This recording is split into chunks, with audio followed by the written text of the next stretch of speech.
Estamos iniciando mais um programa Viva a Voz Saúde pela Rádio Nossa Senhora de Copacabana, no Rio de Janeiro. Hoje é dia 7 de junho de 2025, como de hábito num sábado, e nós vamos hoje repercutir ainda os ecos do Dia Mundial Sem Tabaco desse ano, que foi no dia 31 de maio passado, sábado passado. Nesse programa passado, a gente recebeu aqui como convidada a professora Jaqueline Guabiraba, que é do núcleo, ela coordena o núcleo de saúde escolar, né? O PSE.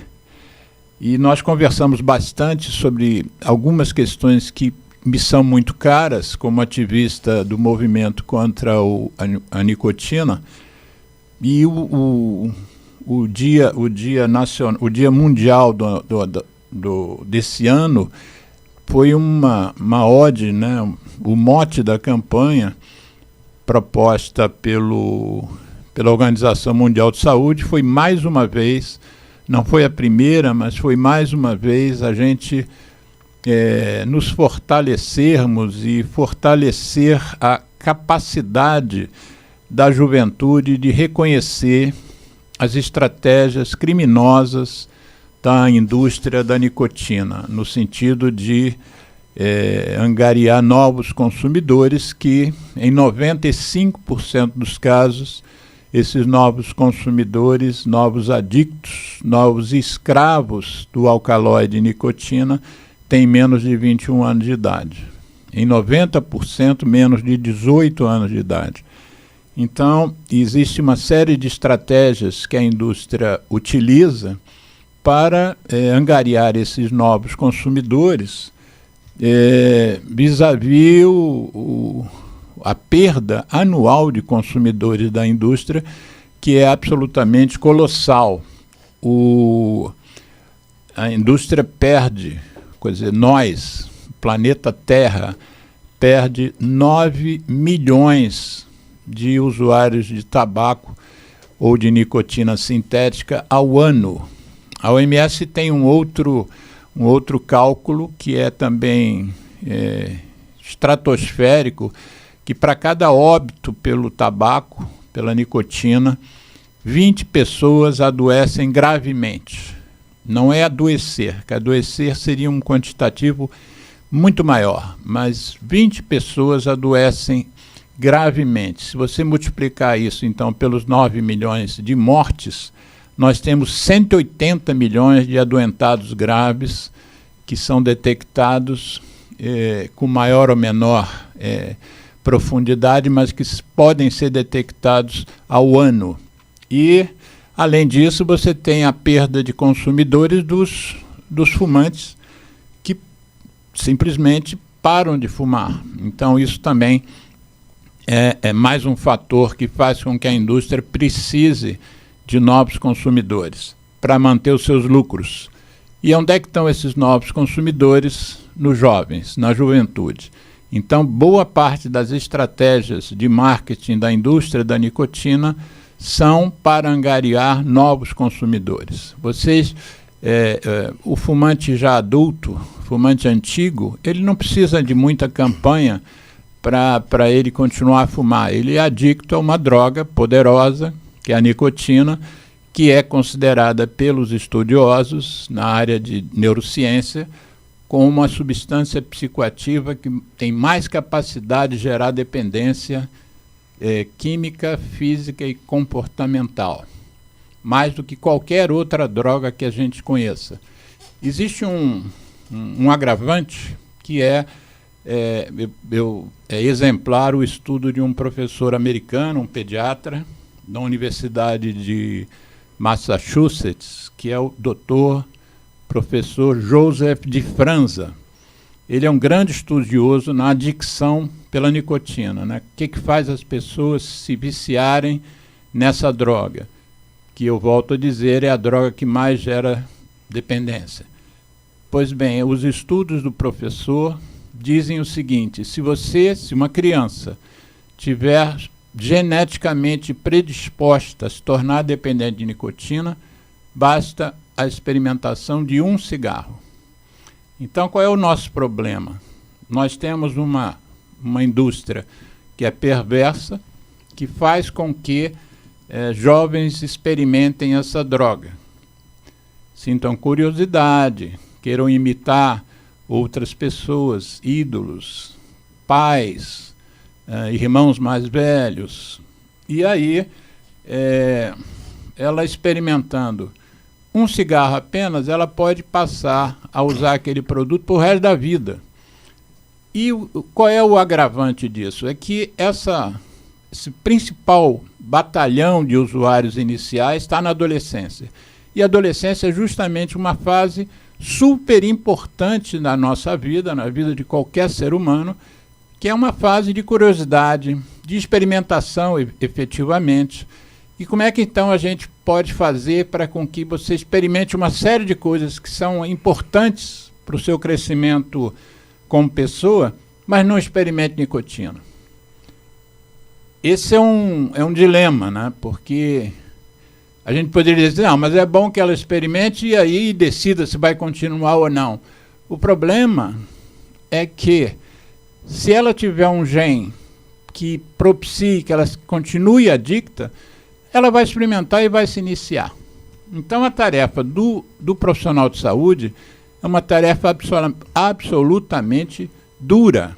A gente fazer com que uma nova geração não repita os erros da geração anterior. E da minha, por exemplo, que é muito mais anterior ainda. E como é que a gente vai fazer isso? Eu, na minha visão, e esse é o movimento que eu faço, e por isso eu trouxe o nosso convidado hoje, trouxe a professora Jaqueline na semana passada, é porque eu acredito que o protagonismo juvenil pode ser um grande aliado do movimento planetário contra a nicotina. Esse movimento não é um movimento que tem que caber apenas à área da saúde. A área da saúde, obviamente, é fundamental. É a área que mais estuda esse tema há mais tempo. O Brasil, por exemplo, o programa de controle do nicotinismo brasileiro é considerado exemplar para o mundo, mas há experiências exitosas fora do Brasil, que eu acompanho já há mais de uma década, que valorizam o protagonismo juvenil. E o professor José Leandro Cardoso, que eu vou passar a chamá-lo de Zé Leandro, ele comunga dessa minha ideia, dessa minha reflexão, e com o seu talento de professor. Quer dizer, eu sou um médico, atuante na área da pneumologia, e sou um ativista da saúde. Mas o nosso convidado é um professor graduado, professor de História, graduado na Universidade Federal Fluminense, com mestrado na mesma universidade e com doutorado na Casa de Oswaldo Cruz, que é uma instituição da Fundação Oswaldo Cruz, da nossa Fiocruz. Então eu vou ter o prazer de ter esse bate-papo aqui com esse meu novo amigo, que tem feito justamente o que eu acho que seria necessário fazer, e o que já de antemão, Zé Leandro, eu te coloco a minha pessoa e a minha organização, o Centro de Apoio ao Tabagista, cuja iniciativa, inclusive, é desse programa, uma delas, à disposição da Secretaria, e, para mim, inclusive, seria uma honra poder contribuir nos anos que me restam, né? No dia 17 de maio fiz 70 anos. E no ano de 1976, há 49 anos atrás, eu fui seduzido por um professor chamado Mário Rigato, professor de medicina, gaúcho, da Universidade Federal do Rio Grande do Sul, e ele me seduziu num congresso, eu no 4º ano de medicina, sobre o tema tabagismo. Desde 1976 eu nunca mais parei de batalhar, de estudar, primeiramente, a cada dia eu aprendo alguma coisa, apesar de vai fazer 50 anos que eu estudo, não há um dia sequer da minha vida que eu não aprenda. 365 dias por ano eu sempre aprendo alguma coisa. E hoje vou aprender mais uma coisa, mas dessa vez com você. Então, eu queria que você se apresentasse para a gente, para os ouvintes, e para quem vai nos ver depois no YouTube, que isso vai ficar para sempre no YouTube. Eu acho que o YouTube nunca vai acabar. E o nosso canal é o Centro de Apoio Tabagista. O seu eu já andei fuxicando lá. Como é que é o seu canal, antes de você se apresentar, no YouTube? Como é que é o nome do seu canal? Eu tenho um canal meu, pessoal, né? José Leandro. José Leandro. Isso. Então, quem quiser conhecer, vai lá no YouTube, escreve, eu não sei se é José Leandro ou Professor José Leandro, uma das duas coisas, né? Sim. Então, fala um pouquinho, rapidamente, para os ouvintes te conhecerem, por que você escolheu o magistério e dentro do magistério a história, você é professor de história, e como é que você entrou nessa articulação, que é uma coisa que me parece que você e o seu grupo fazem muito bem, que é a questão de, no frigir dos ovos seria o protagonismo juvenil, mas você faz cineclube, você discute cinema com os meninos, você extrai coisas, né? Você extrai dos meninos. E, por outro lado, você estimula que os meninos exerçam uma liderança entre seus pares, né? Fala um pouquinho disso tudo, dessa sopa que eu te botei no colo aí. Sim. Bom, primeiro um prazer, né, aceitar o convite e fazer parte, falar sobre um tema que, para mim, pessoalmente, como profissional e para o núcleo interdisciplinar, né, de apoio às unidades escolares, um tema muito caro para a gente, né? Eu fui um adolescente muito inquieto, né? Tinha os meus próprios protagonismos naquele momento em que esse não era ainda um tema muito relevante. Fui representante de turma, corri atrás, por exemplo, de publicar matérias em jornal, queria ser jornalista a princípio, né? Que é uma grande profissão. Isso, fui procurar. Eu lembro que o diretor, eu era de São Gonçalo, né? Procurei o jornal São Gonçalo para fazer uma entrevista na época a gente chamava de curso de orientação vocacional, né? E aí nesse curso, uma das coisas que eu queria fazer, na verdade era para fazer ensino médio, eu já fui adiante, queria falar sobre comunicação social. E aí fui entrevistar o diretor do jornal, que me convidou também a participar lá, fazendo matéria sobre a escola, que eu estudava na época o Castelo Branco. Sobre a sua escola? Sobre a minha experiência na escola, participava da banca, então, de uma certa forma, ali já me foi dada uma oportunidade de protagonizar, né, de ser protagonista ali dentro do meu... E entrar na comunicação. E eu, quando eu fui pensar no ensino médio, qual que seria a minha carreira, no primeiro momento, várias coisas passam pela cabeça, né? Uma delas era ser veterinário, porque eu gostava de cachorro, a outra queria ser jornalista porque eu gostava de escrever, então você vai juntando uma coisa na outra e as paixões vão se misturando, né? E quando você tem os seus pares ali nas conversas com os seus pares, você vai fazer para onde? Vou fazer para história, vou fazer para isso. Então muitos colegas meus iam fazer para história, eu falei, vou fazer para história também. E acabei me apaixonando pela área. Em casa. Não, a minha família é uma família de origem humilde, né? Então a minha mãe, né, fez até o primário, meu pai também. Então eu não tinha muitas referências também, né? Meu tio fez odontologia, minha tia era professora também de língua portuguesa, mas eu tinha poucas referências, né, de carreira para seguir. E a história foi me seduzindo, até porque na história eu pude trabalhar com a história do jornalismo, história do cinema, que é outra paixão minha. Então eu fui me formando a partir dessas referências, a partir da minha vivência também, né, nesse momento. E quando eu cheguei na escola, já depois de formado, já depois de ter feito mestrado, ter feito doutorado, quando eu entrei no município, em 2009... então eu já carregava uma bagagem grande de pesquisa, mas não de atuação como professor. Deixa eu te interromper para você não passar rápido, como a gente quer te conhecer melhor. A tua escolha pelo mestrado e o doutorado, quais foram os temas? Então, no mestrado, eu trabalhei com a recepção de informações na imprensa carioca sobre a corrida espacial. Recepção de informações. Isso, nos jornais e revistas cariocas. Eu trabalhei com Manchete, o Cruzeiro, como fontes, né? E o Globo e o Correio da Manhã. Para quem é jovem, não vai saber o que é Manchete e Cruzeiro, né? Eram duas revistas. Eram duas revistas, né? Semanais, uhum. né? Na época, a televisão ainda estava engatinhando. Também você também não é tão velho assim. Não, mas enfim, eu sou historiador passeia pelo tempo, né? Nós temos uma maquininha. Então, a gente, em 1950, as pessoas não tinham, né, ainda, o principal meio de informação, né, e de pensar o mundo, né, eram essas revistas semanais e os jornais, né? A revista tinha essa função de entrar nos lares, né?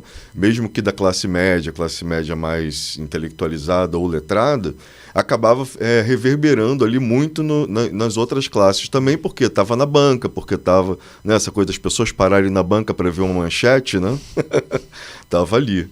Então, as revistas tinham uma importância muito grande, até como formadoras de opinião. Então, fazer um trabalho em cima desses elementos, ainda mais para mim que tinha já essa proximidade com o jornalismo, foi muito importante para a minha formação também. E o doutorado?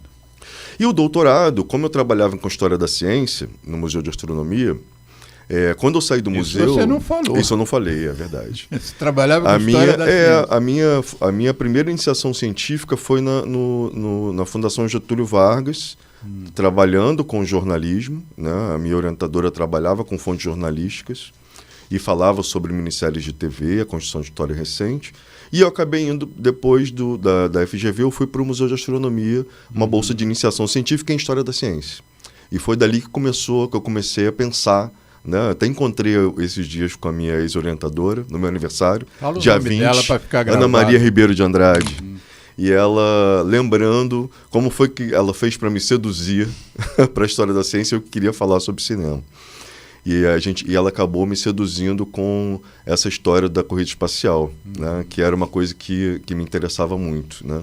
E a gente foi trabalhar justamente nessas duas revistas, o Cruzeiro e a Manchete. Que nós dois usamos o mesmo verbo, nos referindo a temas diferentes, mas ao professorado, né? Sim. Eu fui seduzido por um médico professor gaúcho para o tema do tabaco, e você foi seduzido por uma professora, sim, a Ana de Andrade, e quando eu intuí que eu ia te entrevistar, ficou certo, eu fiquei pensando, tomara que essa entrevista seja legal, que as pessoas possam divulgá-las, porque você é um professor, né?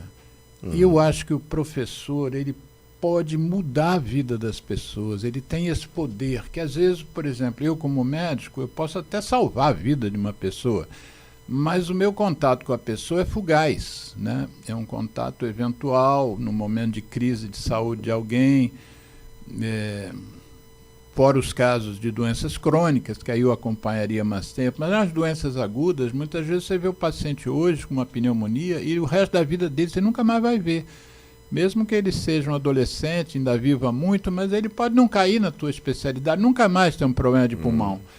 Já um professor, ele fica com um grupo, mesmo que você não seja o professor ali que está dando aula direto com os meninos, você está mais envolvido em projetos, em apoios a escolas, em apoio a grupos de alguns alunos, mas o professor é fundamental para a nossa vida, né? Eu acho que a profissão é a profissão que deveria ser a mais insensada de todas, né? Porque se eu hoje sou um médico razoável, eu agradeço aos professores. Se eu hoje tenho propósitos na minha vida, que são os propósitos, eu acho até que me mantém vivo e atuante com saúde, são também porque eu fui seduzido por professores. No caso do tabaco foi o Mário Rigato e o professor José Rosenberg, que veio num outro momento, né? Mas, então, vamos falando de você. Você, então, na História da Ciência, você escolheu o tema do doutorado, qual foi exatamente? Então, quando eu entrei na Fiocruz, eu conversei com a minha orientadora, que era a Anísia Trindade, e ela... Que foi ex-ministra da Saúde. Recente. Isso. E a minha proposta inicial era dar continuidade ao trabalho com divulgação científica, né? Porque eu tinha me especializado nesse papel aí, né, da história da ciência e da divulgação da ciência através da imprensa, né? E ela, mais uma vez, me seduziu com uma proposta. Falei, olha, nós temos um acervo muito bom aqui na Casa Oswaldo Cruz e que trabalha com educação sanitária, que é um trabalho que eu acho que pode te render muito, né, a partir dessa ideia. E vamos conversar sobre isso, né? A gente pode, dentro do grupo de pesquisa que a gente tem, inclusive a gente tem um projeto de fazer entrevista com alguns desses sociólogos que atuaram nesse serviço especial de saúde pública, que era uma pesquisa que tinha muito a ver com a Casa de Oswaldo Cruz, né? Com uma fonte que estava ali para ser trabalhada, que não havia sido trabalhada por muitas pessoas ainda, e eu aceitei o desafio. Falei, vamos trabalhar então, porque já que a área de educação é uma área também que me é a cara também, que me estimula muito a trabalhar, e eu trabalhei exatamente com esse tema. Foi um serviço de saúde pública que levava a educação sanitária para vários lugares do país, né? Como forma também de institucionalizar a educação, né, em saúde para várias áreas que não tinham acesso. Então, acho que foi um desafio fazer esse trabalho, porque era uma fonte ainda pouco trabalhada, então poucas pessoas falaram sobre isso naquele momento, naquele período ali em que eu estava, entre 2005 e 2009, mas que foi um trabalho que me deu muita alegria de fazer, né? Ainda mais trabalhando dentro de uma instituição como a Fiocruz. Quando você, então, ingressou eu ia falar na saúde pública, mas na educação pública, né, via Secretaria Municipal de Educação, você já entrou direto nesse núcleo que você está hoje, ou você começou como professor de história? Não, o meu concurso é para professor. Eu fiz para professor, entrei em 2009, fiz o concurso em 2008, entrei em 2009. E quando entrei na prefeitura, fui trabalhar em Realengo, numa escola, né, dei aula durante muitos anos lá. E o desafio de trabalhar com cinema na escola sempre teve presente. Mas onde é que entrou o cinema? O cinema, na verdade, sempre teve, porque eu adoro cinema. Sim. Né? Tem que gostar de cinema para trabalhar com cinema. E eu já tinha feito um trabalho na UF, né? Enquanto eu estava lá na graduação, tinha um laboratório de História Oral e Iconografia, onde eu trabalhei com a Marisa Soares num projeto sobre cinema. Né? Então eu já tinha essa veia, né, ali para trabalhar com cinema. Fiz optativas, inclusive, no IACS, né, que é o Instituto de Comunicação Social da UF, de Arte e Comunicação Social, em cinema. Todas as optativas que eu pude, eu fiz em cinema. E quando eu entrei, havia um projeto na prefeitura chamado Cineclube nas Escolas. E assim que eu entrei, esse projeto caiu na escola, eu falei, eu quero fazer isso.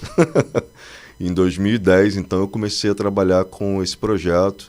Todas as formações que eu tenho na área de cinema para trabalhar foi a Secretaria Municipal que forneceu através da Gerência de Mídia e Educação na época, né, com a Simone Monteiro, uma pessoa maravilhosa que teve uma atuação muito importante dentro da Secretaria e que produziu um projeto com esse tamanho, né, que era um projeto... A Secretaria Municipal de Educação é uma a maior rede pública da América Latina, né, em número de unidades escolares, e tem também o Rio de Janeiro, cidade do Rio de Janeiro. É a maior rede pública em unidades escolares. Quantas unidades nós temos? Nós temos 1.576, se eu não me engano, não sei exatamente, mas mais de 1.500 unidades escolares na rede. Isso inclui o ensino fundamental todo? Todo o ensino fundamental. Tá. O ensino médio é estadual, né? O ensino médio é do Estado, tá. Exatamente. Inclusive, a prefeitura cede espaços das suas unidades para escolas estaduais à noite, em algumas unidades. Então, o atingimento da Secretaria Municipal de Saúde, limite de educação. O limite de idade das crianças é qual? Quando é que elas saem do ensino fundamental? Em geral, que idade? Elas saem em geral 14, com 15 anos, 14, 15 anos. Tá. Então, nós vamos falar da possibilidade de nós fazermos algo, e você vai nos dizer o que você já faz em termos de protagonismo, mas tendo clareza de que a gente está lidando com crianças de até 15 anos. Sim, não é isso? Sim. Então, vamos dizer, no segundo bloco do programa, a gente vê se seria uma coisa mais pragmática da gente raciocinar. Mas só para eu me situar, né, qual é o público que a gente poderia eventualmente trabalhar um dia. Mas e até então você não está falando, você está falando da sua atividade. Quando é que bateu na ideia, bateu na cabeça que você acredita que o seu trabalho e o trabalho do grupo seu... Diz de novo o núcleo que você faz parte. Qual é o nome? O nome é NIAP, que é Núcleo Interdisciplinar de Apoio às Unidades Escolares. Que... Define a missão de vocês.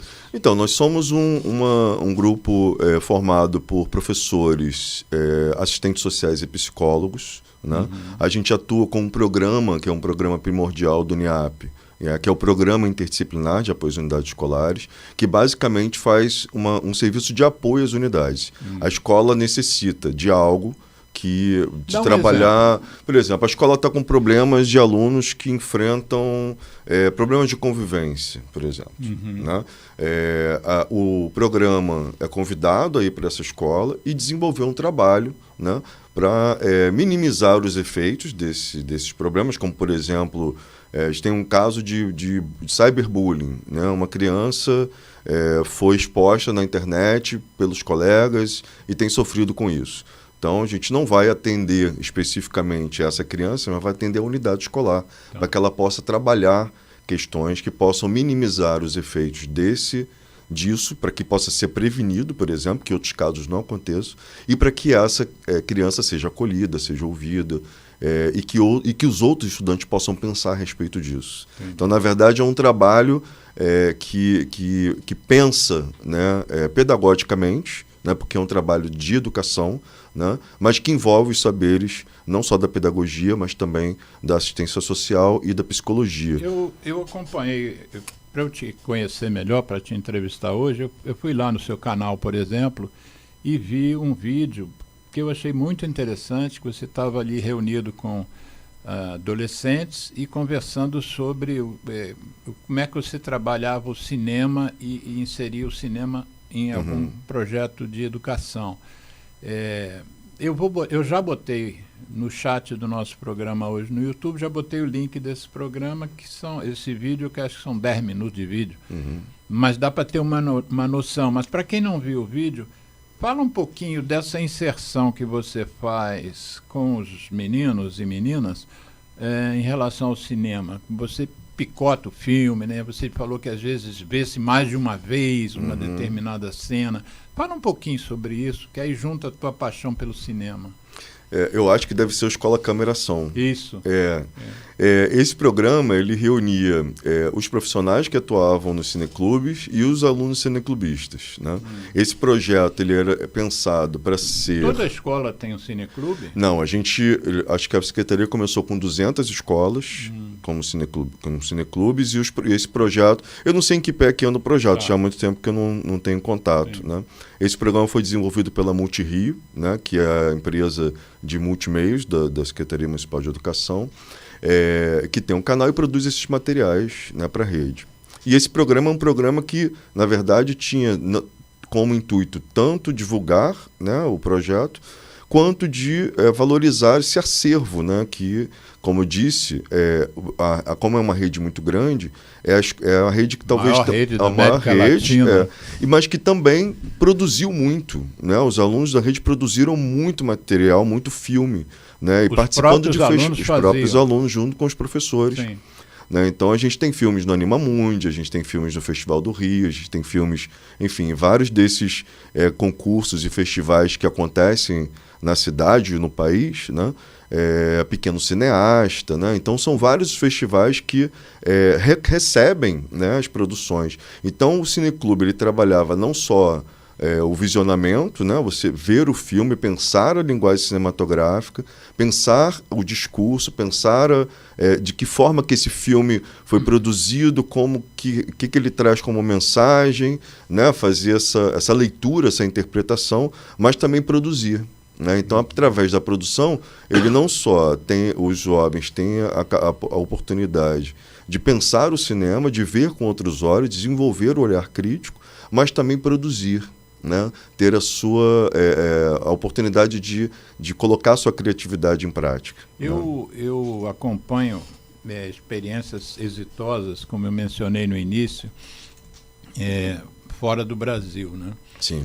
E uma das coisas que me encantou nesse processo do protagonismo juvenil foi porque nesses projetos que eu acompanho, sobretudo nos Estados Unidos, você tem adolescentes que estão ali com a mão na massa, que têm voz e que essas organizações, em geral não governamentais, produzem vídeos com esses adolescentes assumindo lá suas posições, premiando inclusive vários deles, mas eu tive pouca oportunidade de ver o futuro desses meninos e meninas. E tem 2 ou 3 vídeos que eu pensei de ex-ativistas adolescentes e que são hoje adultos e que mencionam os frutos do ativismo enquanto eles eram adolescentes. Muitas vezes, por exemplo, como eu estudo o ativismo em relação ao tabaco, muitas vezes o menino foi um ativista do tabaco quando ele tinha 16 anos. Fez inclusive leis, né? Muitos fizeram e estão fazendo leis estaduais, leis municipais lá que tem uma outra conotação diferente do Brasil, mas uma das coisas que esses ex-ativistas adolescentes comentou foi que eles se tornaram, aquilo serviu para eles serem líderes, não naquele tema, mas líderes, desenvolverem talentos de liderança. Então, a gente que vive num país às vezes tem muito líder, né, hoje em dia, mas você vê que são líderes, às vezes, sem propósitos, né, sem causas. Eles são líderes, às vezes, até por interesses financeiros. Então, se às vezes tem um influencer aí de 20 anos ganhando mais do que eu ganhei a vida toda, mas você vai ver, não tem a essência do que eles estão, né, liderando ali. Às vezes tem até um malefício, né, em vez de benefício social. E aí eu tinha uma ideia de que uma das coisas boas do protagonismo juvenil seria a capacidade de você ter bons políticos no futuro, por exemplo, né? Bons senadores, bons deputados, bons vereadores, aprendendo a magia da política, que eu acho a política que a gente vilaniza muito em situações com razão. Mas a política, para mim, é a coisa mais fantástica, né, que existe. Não existe vida sem política, né? E sem os políticos. Seria uma algazarra se a gente não tivesse leis, por exemplo, né, que são todas feitas pelos políticos.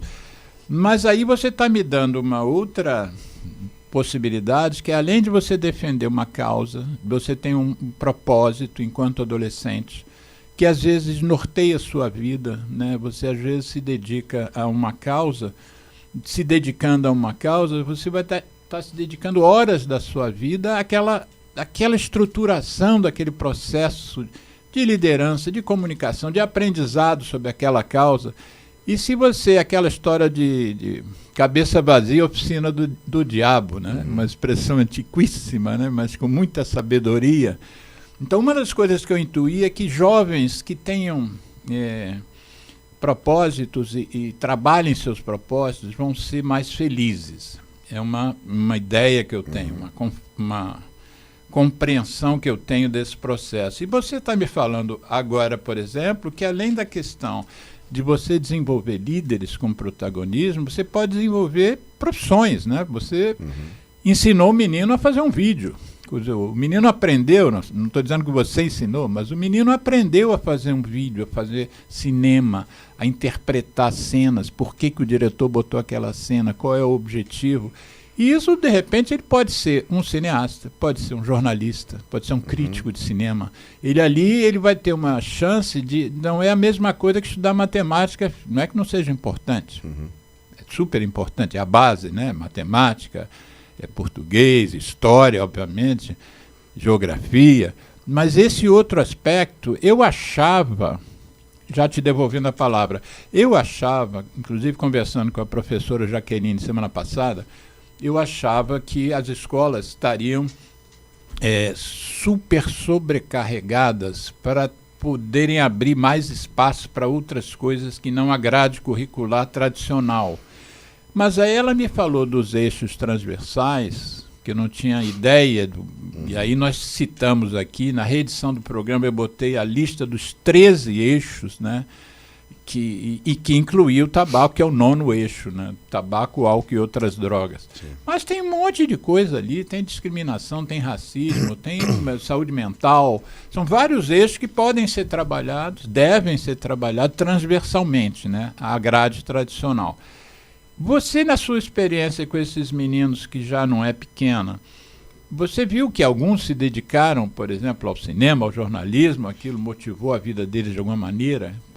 Qual é o que você percebeu? O que o seu feeling diz depois de uma experiência dessa dos meninos e meninas? Sim. Bom, primeiro, a escola sim está sobrecarregada por vários motivos, né? Porque a sociedade, de uma certa maneira, coloca uma responsabilidade muito grande sobre a escola, que nem sempre a escola tem. E os pais, de uma certa forma... exatamente. Mas a gente ainda encontra brechas para fazer esses trabalhos, né? Quer dizer, eu estou, na verdade, fora da sala de aula há alguns anos, né? Que eu trabalho tanto na coordenação regional de educação, na coordenadoria, quanto agora no NIAP, né? Já desde 2020.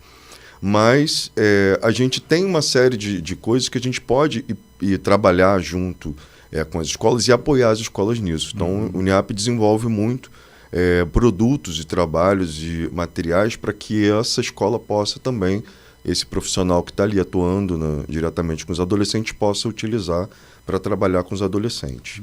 Esse trabalho especificamente do Cineclube e outros trabalhos também que a gente desenvolve habilidade dentro da escola, ele não necessariamente vai levar o aluno a ser cineasta ou qualquer outra profissão. Ele pode ser um médico, por exemplo, com um olhar crítico para o cinema, né? Ou ter essa habilidade, por exemplo, de trabalhar em outras áreas. Mas que ele vai levar para a vida dele esse conhecimento. Isso acho que talvez seja a questão mais importante de um trabalho desse, é que você está formando, né? É a formação dele, né? Então eu tenho, por exemplo, um dos alunos que foi para a orquestra juvenil e tocava, dois alunos, na verdade, né, que foram para a orquestra. Eu fui assisti-los no Teatro Municipal, né, tocando viola e tocando... Quer dizer, trabalhou no Cineclube, fez um trabalho no Cineclube, mas foi ser músico. Né? Mas foi ser um músico que tem uma bagagem cultural e de aprendizagem diferenciada dos outros, certamente. Né? Como você disse, ele pode ser uma liderança, mas ele vai ser que liderança, com que bagagem, com que conhecimentos. Né? Então, a construção desse conhecimento junto com os adolescentes, porque eu acredito nisso, que a gente constrói a educação com e não para, né? A gente constrói junto. Exatamente. Então, quando a gente faz esse trabalho junto com o adolescente, eu acho que você enriquece muito o processo de ensino-aprendizagem. Né? Tanto para mim quanto para eles, porque certamente eu também aprendo muito. Eu ia dizer isso, o professor também aprende. Aprendo muito. Teve uma mãe, e as coisas que, é claro, a nossa profissão é uma profissão muito desgastada. Né? O professor, na nossa sociedade, é uma profissão muito desgastada. Né? Mas a gente ainda encontra espaço para sorrir. A gente sempre encontra espaço para sorrir. E os momentos que a gente tem de troca, né, com esses adolescentes, eu acho que enriquece muito essa relação, né, com a nossa profissão. E quando você vê um responsável chegar para você, como eu tive um caso de um responsável, e dizer: pô, meu filho agora vê o filme com a gente, fica fazendo um monte de comentário que eu nem imaginava. Então, acho que isso enriquece também não só a minha relação com eles, mas a relação deles com a família. Né? É uma outra forma de olhar a aprendizagem que vai muito além da sala de aula. Né? Então, temas como esses que a gente discute em sala de aula, né? A gente está agora mesmo, por exemplo, aí vou fazer uma propaganda, né, para a gente, nós acabamos de lançar um jogo de cartas, né, que estimula o debate sobre temas como, por exemplo, bullying, racismo, dentro da escola. Né? Então, qual é o nome do programa? O jogo é Dá o Papo. Dá o Papo. A Jaqueline deu uma pincelada. A gente desenvolveu esse jogo a partir da experiência que o NIAP tem nesse trabalho nas escolas. Então, muitos dos temas que estão ali apareceram no trabalho das equipes Prainap, né? Que estão dentro da escola e que, de uma certa forma, tem que lidar com esses casos. Então, a gente leva para o aluno e pergunta para ele: e se fosse com você? O que você faria numa situação dessa? Né? Se você tem um coleguinha que você sabe que está sofrendo bullying na escola, como você agiria? Né? Então, o jogo é um bate-papo estimulado ali, né? Como se fosse puxar uma conversa, né? Trocar uma ideia, fazer uma roda para conversar e falar sobre esses temas que nem sempre esses adolescentes vão ter oportunidade de conversar em outros lugares. Né? Então, acho que isso é dar a oportunidade de ouvir e de falar. Né?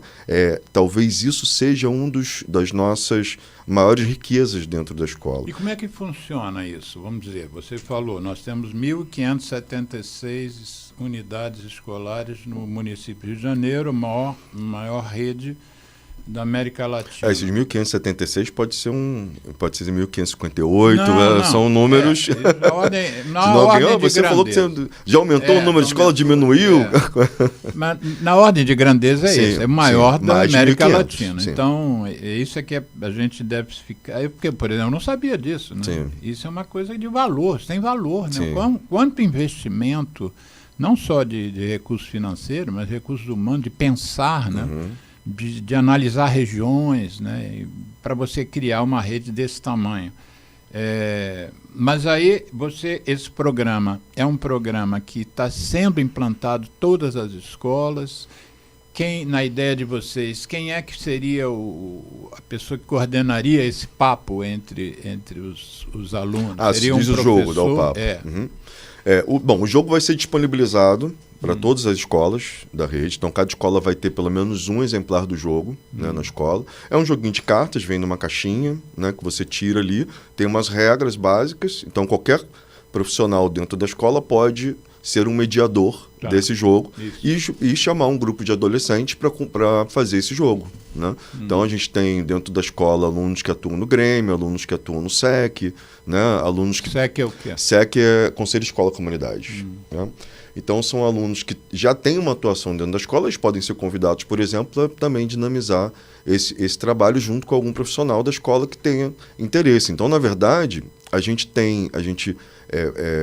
disponibiliza o material, né, e também orienta, né, de que maneira que você pode fazer essa abordagem. Porque aí a gente tem um material que vai apoiar o professor em diversos... A Multirio tem muito material nesse sentido. Né?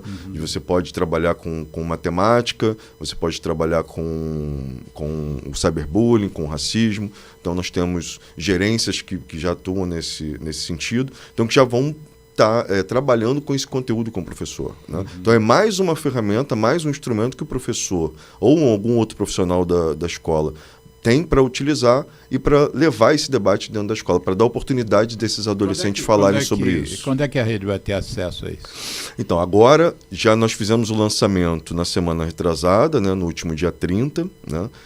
Quem estava lá presente, os diretores de escola que estavam presentes já têm o seu exemplar, já levaram para suas unidades, né? E a rede deve receber ainda em junho, cada escola deve receber um exemplar do jogo. Né? E aí a Multirio vai fazer, já tem um teaserzinho, depois eu mando para você, isso aí. Então a Multirio já lançou, né? Tem essa matéria aí, né? Dá o papo. Esses dois adolescentes, eles fizeram parte de um grupo... Só um instantinho, para quem não estiver nos vendo no YouTube, estiver vendo pelo rádio, o nosso produtor, o nosso operador Geraldo Rodrigues botou aqui na tela uma matéria da Prefeitura do Rio, cujo título é Dá o Papo, : Secretaria Municipal de Educação e Multirio lança um jogo para incentivar debates sobre bullying e cyberbullying nas escolas. Quer dizer, entre outras coisas, sobre bullying e cyberbullying, não só, né? Não só. A possibilidade é muito ampla, né? Genial, né? Inclusive, tem umas cartas coringa que o próprio adolescente pode formular uma questão. Ele pode falar sobre uma situação em que ele vivenciou, que não estão ali, né, dentro do jogo, mas que ele pode colocar. Então, formule uma questão para os seus colegas discutirem. Né? Então, ele vai formular ali uma questão. Então, só a gente... curiosidade. Sim. Puxar a brasa para minha sardinha. Sim. Uma dessas cartas fala sobre a dependência de nicotina, não? Não, nenhuma delas fala sobre a dependência de nicotina. A gente trabalha muito dentro da Secretaria, procura não pautar o que os adolescentes vão dizer. Eles vão dizer para a gente vai tentar trabalhar em cima das demandas que eles trazem para a gente. Estaria na carta coringa. Estaria na carta coringa. Então, se ele trouxer uma questão que para ele seja importante, ele vai colocar essa questão ali, né? Para ser debatida dentro da rede. Às vezes o pai do menino morreu de câncer de pulmão porque fumava, e aquilo para ele é importante. E porque o cigarro, que assim, falando sobre a minha experiência pessoal, eu na adolescência comecei a fumar dentro da escola, né? Eu estava no ensino médio e meu primeiro trago no cigarro, apesar dos meus pais serem fumantes... Meu pai era fumante. Eu comecei a fumar dentro da escola. Meus pais não me incentivaram em nada nisso, né? Muito pelo contrário. Então eu comecei a fumar ali por volta dos 15 anos e fumei até os 32 anos, né? 30 anos mais ou menos. Eu fumei dos 17 aos 30. Então eu já tenho mais de Hoje 20 anos 70. que eu parei. Já tem mais de 20 anos que eu parei. Eu parei a 40. Pois é. Então, para mim, acho que foi uma das melhores coisas que eu fiz na minha vida.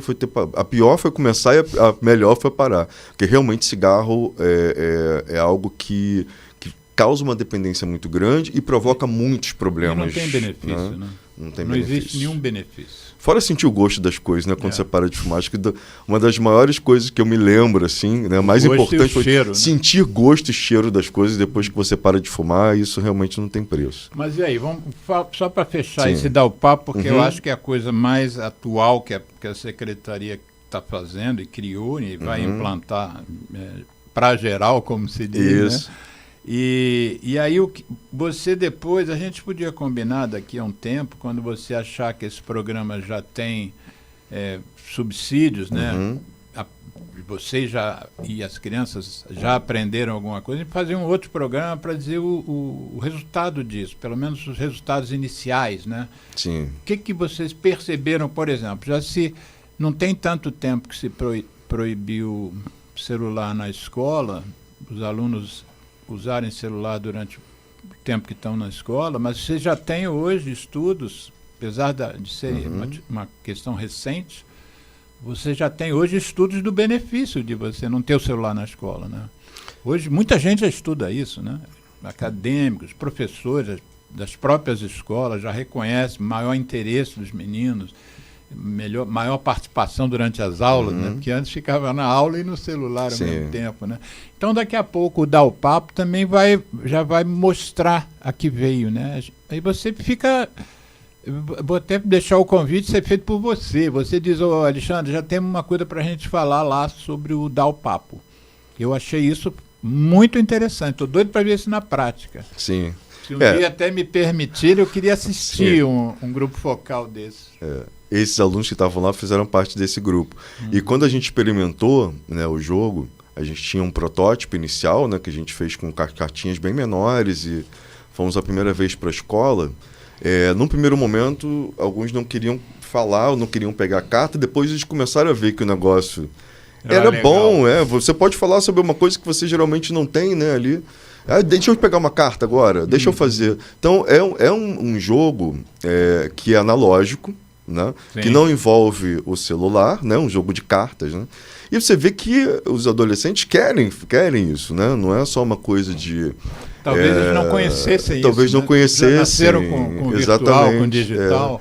Mas isso não é sempre num palco, não. Pode ser numa sala dentro da escola. Não, né? ali é uma mesa, né? Na verdade. Ali é uma mesa de lançamento. Ali é um evento, né? Pessoas olhando.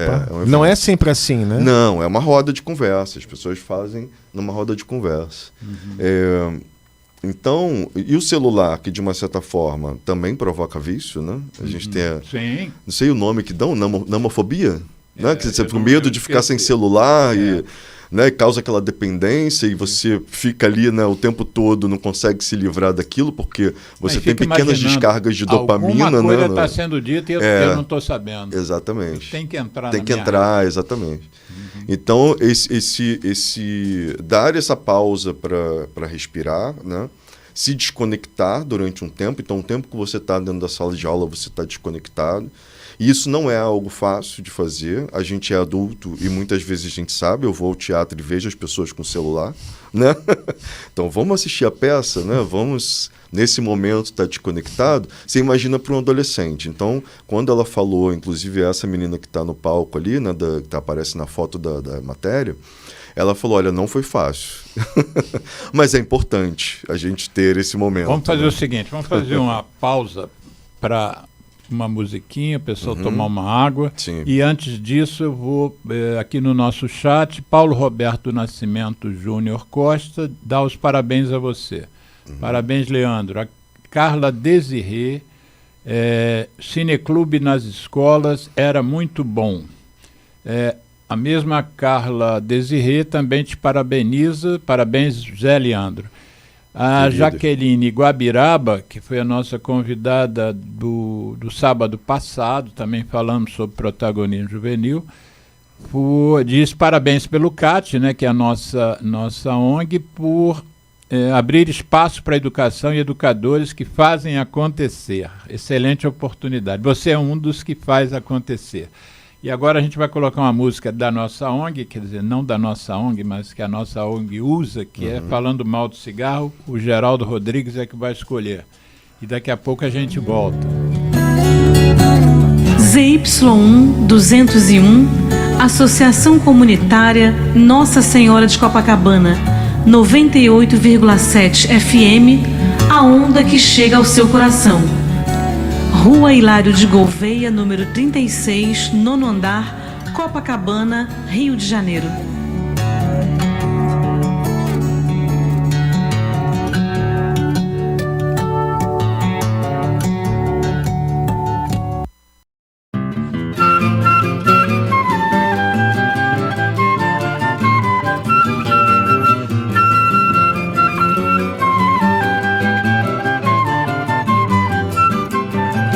Sou fumante à luz do sol e do neon.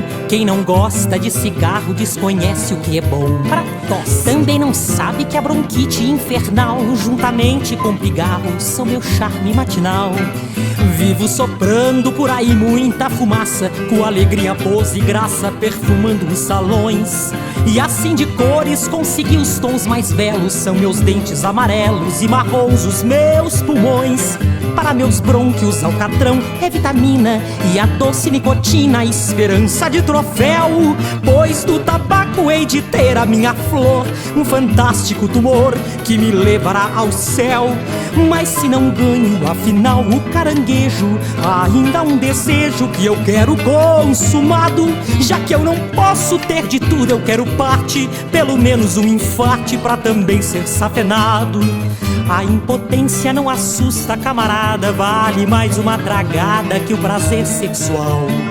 Um enfisema não está fora dos meus planos, pois fumante há muitos anos, o evento é natural. Uma gastrite duodenal, uma esclerose, finalmente em dupla dose, sei que um dia vou ganhar. E vou vivendo assim feliz a minha vida, até que a morte bem sofrida possa então nos separar. Para meus brônquios alcatrão é vitamina e a doce nicotina, esperança de troféu. Pois do tabaco hei de ter a minha flor, um fantástico tumor que me levará ao céu. Mas se não ganho, afinal, o caranguejo, ainda há um desejo que eu quero consumado. Já que eu não posso ter de tudo, eu quero parte, pelo menos um infarte pra também ser safenado. A impotência não assusta, camarada, vale mais uma tragada que o prazer sexual. Um enfisema não está fora dos meus planos, pois fumante há muitos anos, o evento é natural. Uma gastrite duodenal, uma esclerose, finalmente em dupla dose, sei que um dia vou ganhar. E vou vivendo assim feliz a minha vida, até que a morte bem sofrida possa então nos separar.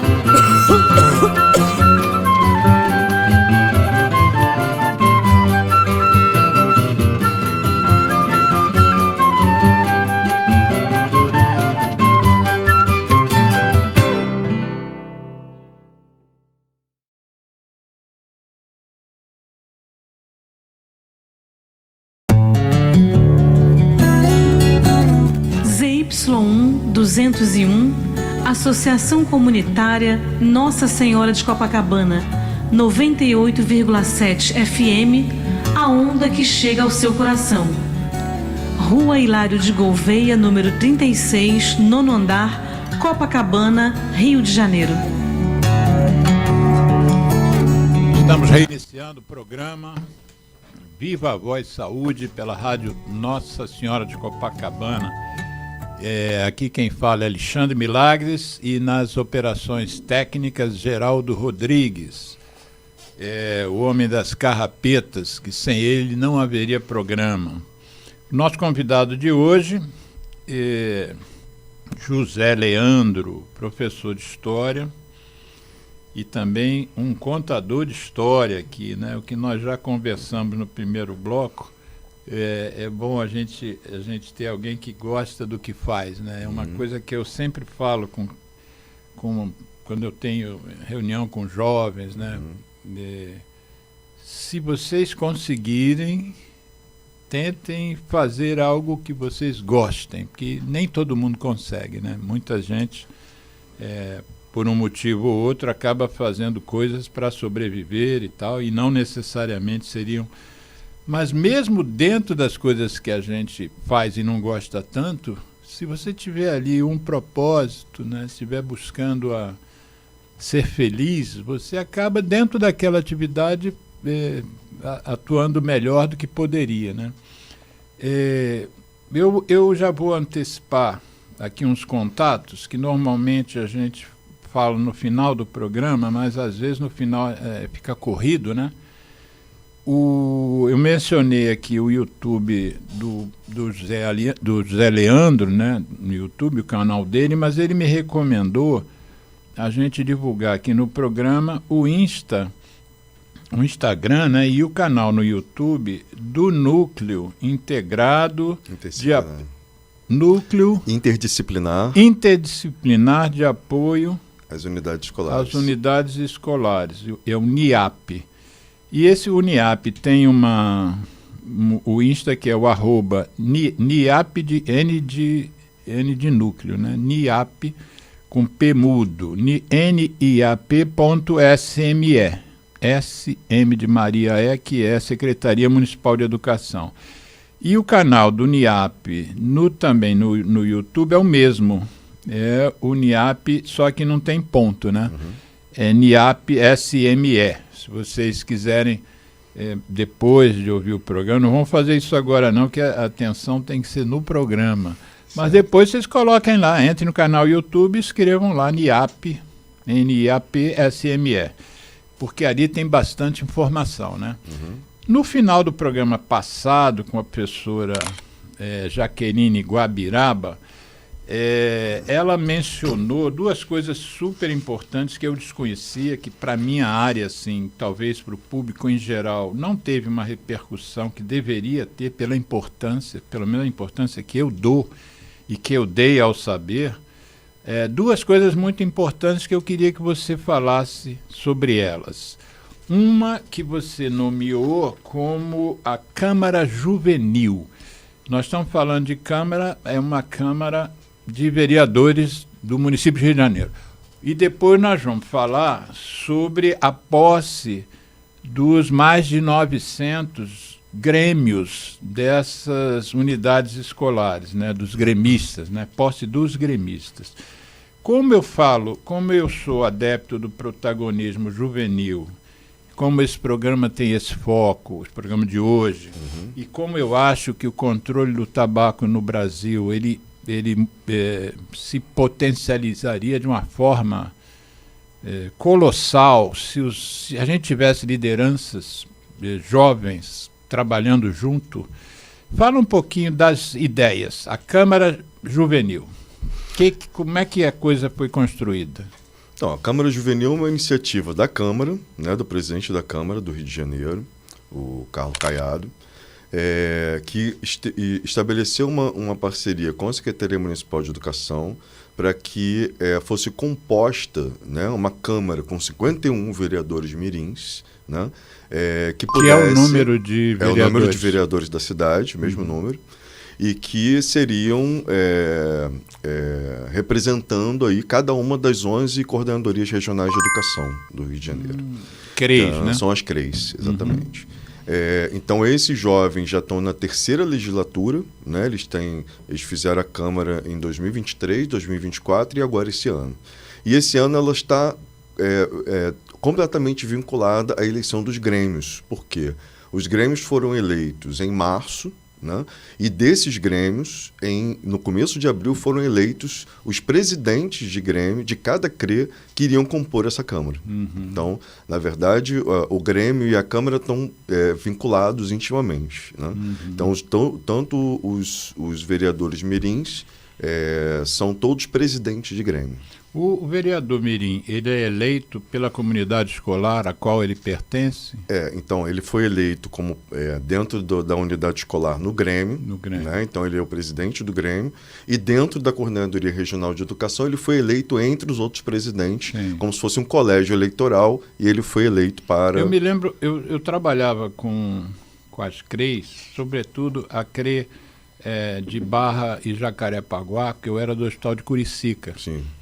Que era um hospital federal que foi municipalizado e que a gente tinha uma grande ação com as escolas. Fizemos peça de teatro, fizemos documentários, enfim.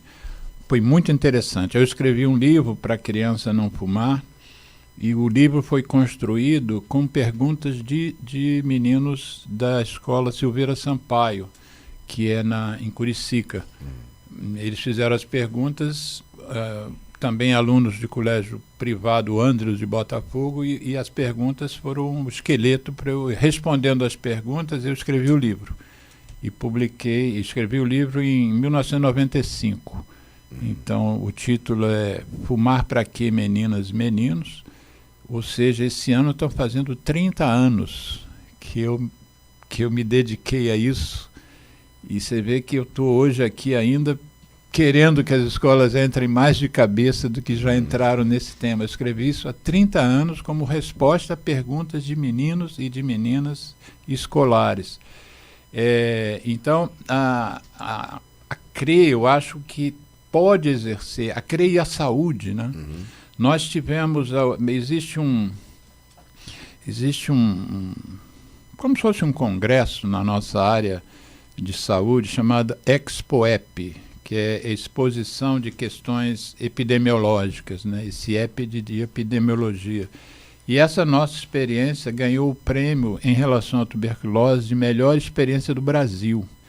Se não me engano, foi em Salvador que eu fui receber esse prêmio, junto com alguns parceiros, a melhor experiência do Brasil. E a gente só recebeu o prêmio de melhor experiência do Brasil, não só porque era uma boa experiência sanitária, mas porque também envolvia a CRE, quer dizer, envolvia as unidades escolares daquela região. Então, quer dizer, eu acredito, isso foi em 93, isso foi, se não me engano, antes de eu escrever o livro, né? Mas, inclusive, quem nos deu o prêmio foi o Jarbas Barbosa, que hoje é o diretor-geral da Organização Pan-Americana de Saúde. Na época ele estava vinculado ao Ministério.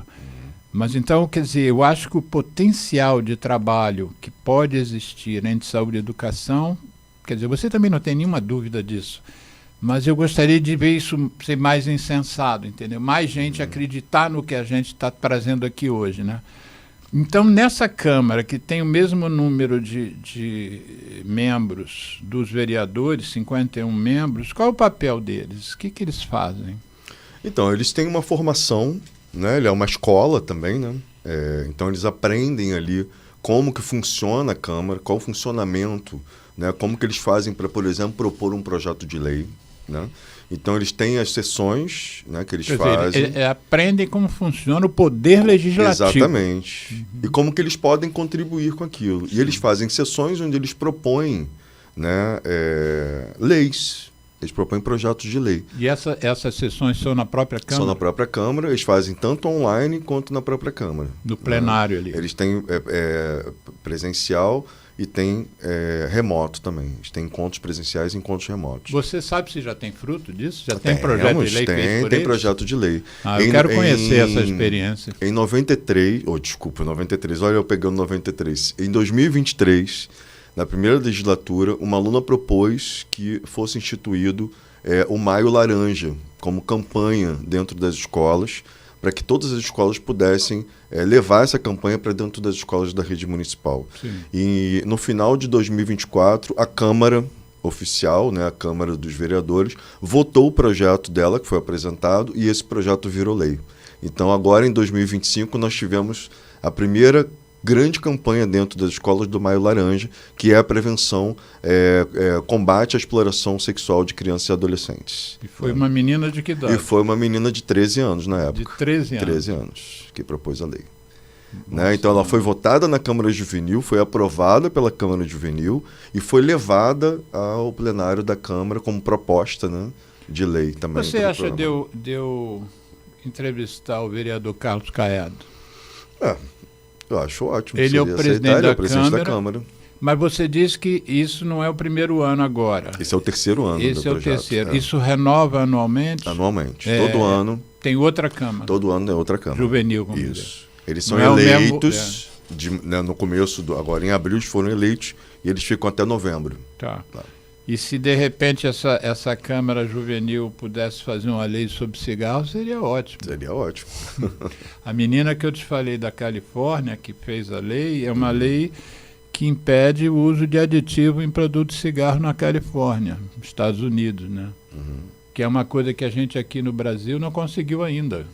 Apesar de todo o esforço dos ativistas, do próprio Programa Nacional de Controle do Tabaco, de várias organizações, a gente não, do empenho de alguns senadores, como por exemplo o senador José Serra, o seu xará José Serra, tem projetos de lei, mas os aditivos continuam aí, e piorando agora com a entrada ilegal ainda, espero que seja sempre ilegal, dos dispositivos eletrônicos para fumar. Agora, vamos falar então do que precede a Câmara Juvenil, que são os grêmios, né? Eu me lembro, na minha época de estudante, que haviam grêmios e tal. Muitos desses gremistas também exerceram futuramente papéis políticos. Eu conheço vários gremistas daquela época que viraram vereadores, deputados. Mas não é obrigatório, né? Fala dessa experiência dos grêmios, qual a importância que você dá ao grêmio e a gente manter isso, a coisa viva? Então, quando eu propus como tema o protagonismo adolescente, a participação estudantil, exatamente por conta da gente trabalhar o título do nosso programa hoje, né, exatamente para a gente poder pensar que esses estudantes eles têm um papel fundamental, não só na gestão escolar, porque eles fazem parte. O Grêmio faz parte da gestão escolar, né? Ele compõe a gestão escolar. Mas ele também é um espaço em que os estudantes podem se expressar dentro das unidades escolares e eles podem dizer o que eles querem, né? Então, os espaços... Pode dizer que é fora de lá, imagina dentro da escola. Exatamente, mas dizer de forma qualificada, né? Porque ele pode propor, ele propõe, ele faz uma série de propostas para as unidades. A gente fez um trabalho agora de catalogar todas essas propostas e pensar em que áreas que os estudantes mais querem atuar, por exemplo. Né? Então, nesse levantamento que a gente fez, três são os temas que eles mais quiseram falar, né, na eleição desse ano. Quais são? Que é convivências nas escolas, convivência no ambiente escolar, né, as relações de convivência. Né? Então, é algo que eu acho que os adolescentes têm pensado muito sobre esse assunto, né? Conservação e estrutura, né, da escola, né? Então os elementos ali que fazem parte dessa estrutura da escola, né, por exemplo, nesse programa que eu comentei com você, que a gente fez com o pessoal da Comissão Eleitoral dos estudantes, ele falou sobre um projeto, por exemplo, de criar dentro de uma escola um bicicletário que não tinha, né, para que os estudantes que vêm de bicicleta para a escola possam guardar a bicicleta. Né? Então, essas são, por exemplo, propostas que estão dentro desse perfil. Né? Então, terceiro? Assim, e o terceiro são ações que as escolas... Deixa eu só consultar aqui minha colinha.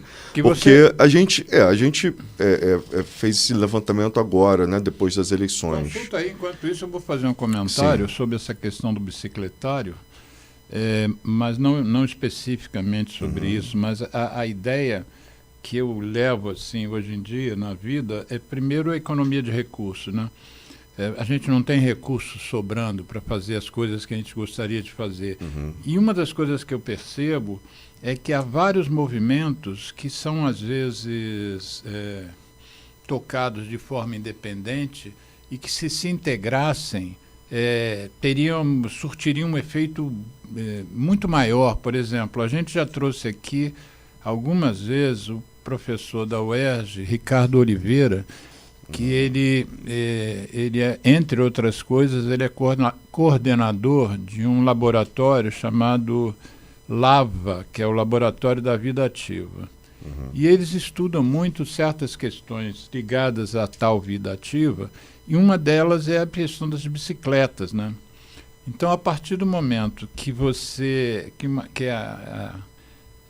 esses jovens elencaram o bicicletário como um objetivo, né? Como um desejo, como uma necessidade mesmo, né?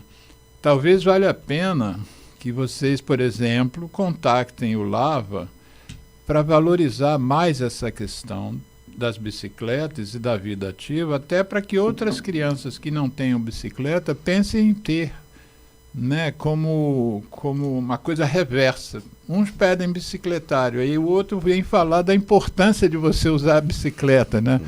E de repente isso pode chegar aos pais também, os pais que talvez não usem bicicleta, passem a usar, né? Bom, enfim, isso aqui já é viagem minha. Você conseguiu aí o terceiro eixo? São atividades artísticas, culturais e lúdicas. Né? Então são esses 3 temas aí que despontaram dentro das propostas que os grêmios apresentaram nas eleições e que foram eleitas, né? Chapas que foram eleitas. Como é que você analisa cada uma desses pleitos dos meninos pela sua vivência? Convivência escolar, o que é exatamente isso? Então, acho que esse aumento, né, de conflitos na escola, por exemplo, acho que isso é um dos temas que talvez, né, como a gente colocou no próprio Dá o Papo, o bullying e cyberbullying são temas que estão muito frequentes dentro da escola, né? Então a gente tanto recebe sempre foram, na verdade. O cyber não, mas sim, o bullying... E o cyberbullying, ele tem uma dinâmica muito diferente, porque ele usa redes sociais, ele usa... E quando você cai na rede social, quando você cai na internet, você não tem volta, né? Você foge só do espaço da escola e vai para o espaço do mundo, né? Então, literalmente do mundo, né? Do mundo, porque esses adolescentes, eles têm adoecido muito, né? Quando você fala até de adoecer é um pouco adoecer também, né? Mas você tem essas questões muito, muito presentes ali dentro dos adolescentes, que é a questão do bullying e do cyberbullying. E o cyberbullying potencializado pela questão das redes sociais e dessa busca, né? Porque a gente fez um levantamento e alguns estudos apontam para isso, que os meninos, por exemplo, buscam dentro das redes sociais são muito seduzidos pelo discurso de ódio. Né? Os meninos na misoginia, no racismo, nessas questões, e as meninas na autoimagem. Né? Então são 2 questões que estão muito presentes ali, tanto nessa fase ali de desenvolvimento do adolescente, né? Então, eu esqueci agora o nome do autor, que trabalha exatamente com esse tema. Né? Então é uma preocupação nossa como educador e é uma preocupação deles também como adolescentes, porque eles vivenciam. Proposta deles, eles vivenciam isso dali. A questão da conservação e da estrutura, por que você acha que isso surgiu? Eu acho que algumas escolas têm ainda, talvez a gente tenha espaços escolares ainda que não atendam muito ao que o estudante deseja naquela escola. Por exemplo? Né? Esse exemplo do bicicletário é um exemplo de um lugar em que os estudantes vão para a escola com bicicleta, né? Na Zona Oeste. Então, o deslocamento deles, eu acho que cada unidade escolar, de uma certa forma, precisa pensar quem é o seu público, quem que eles estão atendendo ali, para poder pensar. E uma das formas de pensar isso é chamar o adolescente para esse papo, né? Para que ele possa dizer o que realmente o incomoda, o que está na pauta deles, né? Para que a gente possa trabalhar em cima. Então, a gente trabalha muito nessa perspectiva, ouvir o que o adolescente quer e produzir o apoio que ele precisa. Uma coisa interessante é porque não só isso aí estimula o surgimento, né, o desenvolvimento de personalidades que tenham potencial de liderança, mas isso também trabalha muito a democracia, né? Sem um discurso, sem uma coisa doutrinária, né? Nós estamos falando bem, ninguém está falando bem. A participação, você vai vendo, isso é democracia, né? Sim. Não é um discurso de um setor de pensamento humano, é uma vivência que é a vivência democrática, né? Vamos elencar aqui, a gente não tem recurso para tudo, nem tempo para tudo, então elencaram aqui, mas de uma forma participativa, né? E o que eu noto em você, eu imagino que esse programa exalte, é o respeito que os professores têm por esse posicionamento dos jovens, né? Não é uma coisa que nós aqui que ditamos o que é importante para vocês, né? Vocês nos digam o que é importante para vocês. Isso é um outro aprendizado, né? Que às vezes o menino não tem isso em casa, né? Às vezes não há uma questão democrática na gestão familiar deles, né? A coisa é meio imposta, às vezes mal imposta, às vezes os pais também não têm o conhecimento adequado, não foram aculturados nesse sentido, né? Então, e as atividades artísticas, culturais e lúdicas, nem preciso dizer da importância, né? Isso nem, enfim. O que você acha desse último tema que foi elencado? Eu acho que assim, o jovem precisa de atividades o tempo todo, né? Uma escola que acolhe, né, e pensa, né, a adolescência nesse sentido, ela precisa estar dando oportunidade desses jovens desenvolverem habilidades, desenvolverem, né, e não só gastar energia, né, como a gente diz que tem que gastar também, mas desenvolver essas habilidades, né? E atividades artísticas e culturais para desenvolver habilidades, né? O Cineclube me mostrou isso na prática, né? Que isso realmente faz diferença no processo de educação. Pensar em música, né? Leitura. Sim, música, leitura, poesia. Teatro.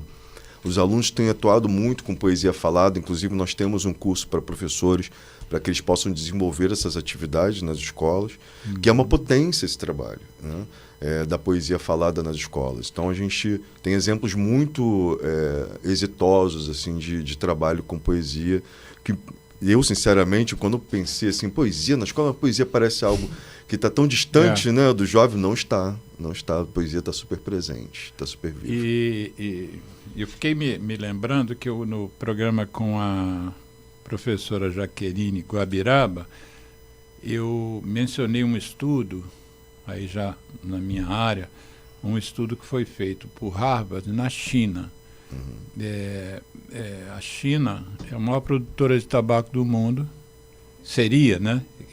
O Brasil é o maior exportador. A China não é o maior exportador porque ela consome tudo que produz. Então, é o povo que mais fuma. E Harvard, então, levou lá uma equipe de pesquisa, eles ficaram lá alguns meses trabalhando, pesquisando por que o adolescente começa a fumar, quais seriam os principais motivos para a iniciação no uso de cigarro pelos jovens. Naquela época não havia cigarro eletrônico, e isso deve ter mais ou menos uns 40 anos, essa pesquisa, foi década de 80, mas é uma pesquisa que para mim é como se fosse uma bíblia, né?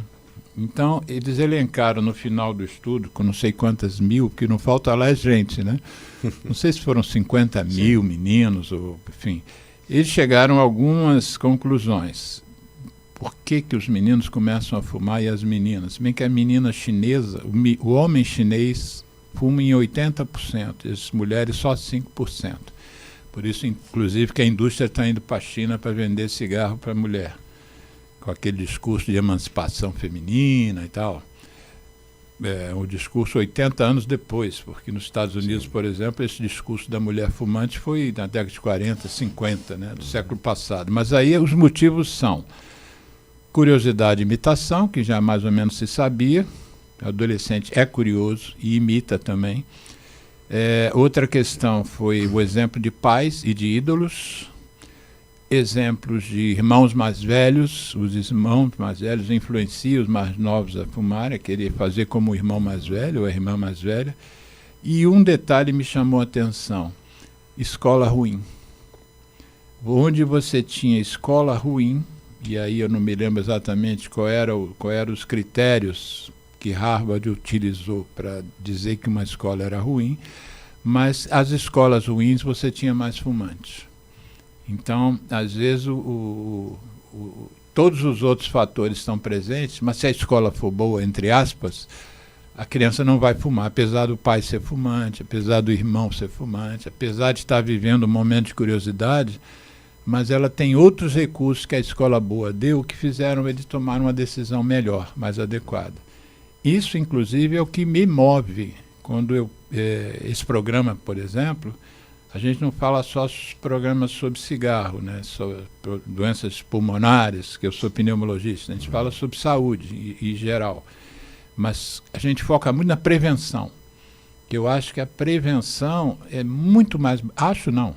Todos os estudos mostram que a prevenção é muito mais barata do que o diagnóstico e o tratamento das doenças. É melhor você não ter uma doença, você vai gastar menos. Se você investir em prevenção, você vai gastar algum recurso, né? Campanhas, panfletos, programas de hoje em dia para botar nas redes sociais, mas tudo que você investir é muito menos que você vai gastar e com benefícios para a saúde, né? Porque nem sempre o tratamento resolve o problema. Há doenças que são incuráveis, por exemplo, né? Há certos tipos de câncer e o tabaco promove mais de 19 cânceres diferentes, em órgãos diferentes e tipos de cânceres diferentes. Então, por exemplo, no pulmão você tem vários tipos de cânceres que podem dar, uns com tratamentos diferentes. Então, eu acho que o nosso programa, a nossa meta é passar informação sem... A gente até não tem o poder, que a gente está distante das pessoas, mas sem a imposição, né? É mais a informação para que a pessoa possa... Deixa eu pensar nisso aqui. Será que isso que ele está dizendo... E eu acho que isso que é o papel, pelo que eu entendi, que vocês estão fazendo na escola, né? Vocês estão abrindo espaço para as pessoas discutirem as questões e elas tomarem a melhor decisão para elas, né? Eu estou errado ou é isso mesmo? Eu acho que o grande papel do protagonismo, né? A gente falou sobre a questão da liderança e tudo, mas a gente tem uma questão que o protagonismo... A forma como a gente trabalha o protagonismo é que o jovem seja protagonista da sua própria vida e que ele desenvolva, né, noções de realidade pautada realmente no conhecimento, né, e que ele possa desenvolver habilidades dentro da escola e que ele seja ouvido quando ele necessita, né? Então, acho que esse papel, né, de ser uma escola que ouve, uma escola que acolhe, uma escola que, né, possa fazer com que esse jovem se desenvolva bem, é uma boa escola. Né? Então, independente do que o Harvard diz sobre ser uma escola boa ou não, né, a nossa visão de uma escola boa é essa. É essa escola que oportuniza, que dá espaço, que seja um espaço democrático de troca. Né? E que o adolescente, quando tenha contato com qualquer coisa que seja nociva a ele seja capaz de fazer a sua própria escolha. Né? Então, acho que isso talvez seja do que a gente trabalha, né, do que a gente pressupõe, né, como medida de prevenção, talvez seja o elemento mais importante, que o jovem seja capaz de fazer as suas escolhas de forma consciente. Né? E quando ele tiver contato, seja com que tipo de droga for, né, ou tipo de substância que vai fazer mal a ele em algum momento, né, como a Jaqueline disse, né, nós temos trabalhos com prevenção de álcool e outras drogas, né, que é exatamente isso. Álcool também é uma droga, cigarro também é uma droga, apesar de socialmente não serem ilícitas, né, mas que a gente... Socialmente não, legalmente são lícitas. Exatamente, legalmente. E que esse jovem seja capaz de fazer as suas escolhas, né, e que ele mas tenha essa capacidade. Mas você acha que nesse aspecto a informação está chegando e na quantidade devida hoje? O que você acha? Eu acho que a gente tem uma quantidade muito grande de informação. Né? Chegar a informação, ela chega. Mas de que maneira que ele vai absorver essa informação, acho que talvez seja a coisa mais importante. De que maneira que ele vai absorver essa informação. Né? A Secretaria de Educação, ela tem algumas ações que promovem esse protagonismo e que promove essas ações mais conscientes dos jovens, né? Em diversas áreas, né? Para que esse adolescente possa tomar para si o direcionamento. Né? A minha preocupação com o tabaco é aquela preocupação do professor que eu mencionei no primeiro bloco, o Joseph de Franza. Se um menino desses tiver a genética, e são vários genes, né? Para houve estudos, inclusive o INCA fez um trabalho, acho que foi tese de doutorado de um médico do INCA, inclusive testou lá em Curicica, no hospital, eu era coordenador de um programa de tabaco, e tratava de fumante. Eu trato fumante antes de ter tratamento para fumante, né?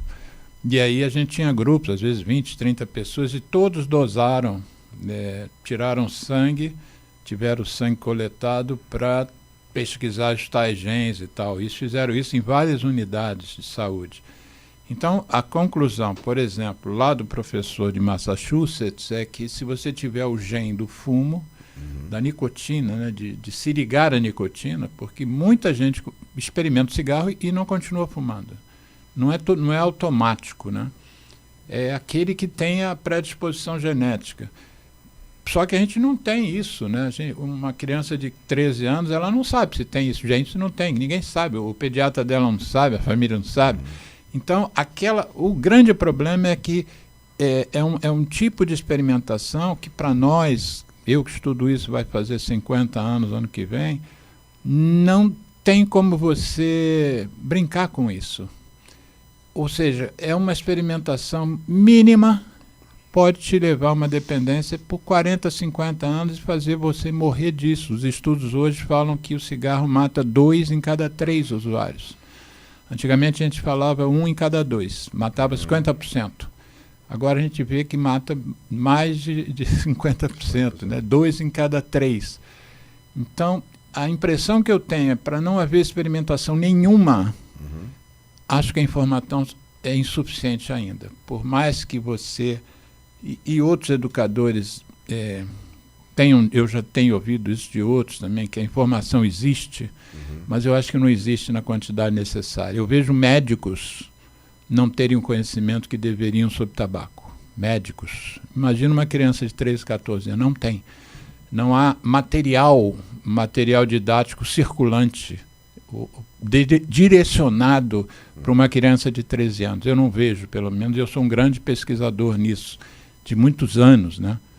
Não só escrevi um livro em 95, há 30 anos atrás, mas, como eu disse, eu não passo um dia sem estudar. E parte do que eu estudo é como evitar que crianças comecem a estudar, a fumar. É muito complexo. Essa não iniciação, apesar de ser muito complexo, é fundamental. Sem isso, você não acaba com o círculo, né? Nós temos hoje, como eu mencionei, 1 bilhão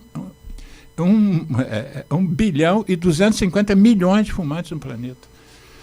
E essa geração, a indústria, se isso é tudo morrer, a indústria vai querer botar 1 bilhão e 250 milhões novos adolescentes por ano. E os últimos dados brasileiros mostram que estava havendo uma queda na iniciação dos meninos, está começando a aumentar de novo, apesar do nosso programa, no geral, ser um sucesso.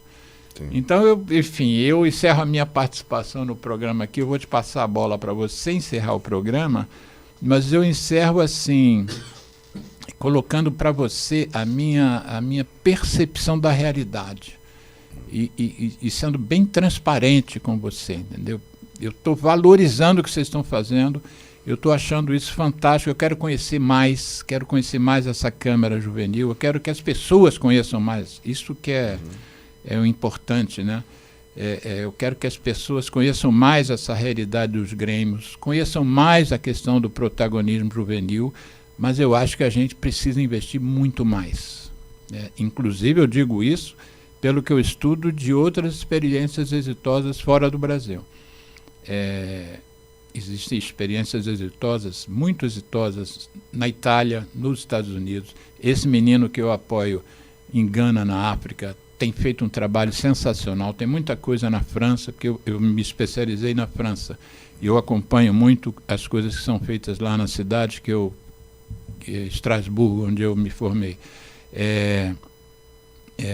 Então, eu acho que a gente também, apesar de sermos exemplares, é considerado o programa contra o fumo no Brasil o maior do mundo, o mais especialidade, junto com a Austrália, enfim, Turquia, tem alguns países que estão à frente, e o Brasil é um deles, se não o melhor, é um dos melhores.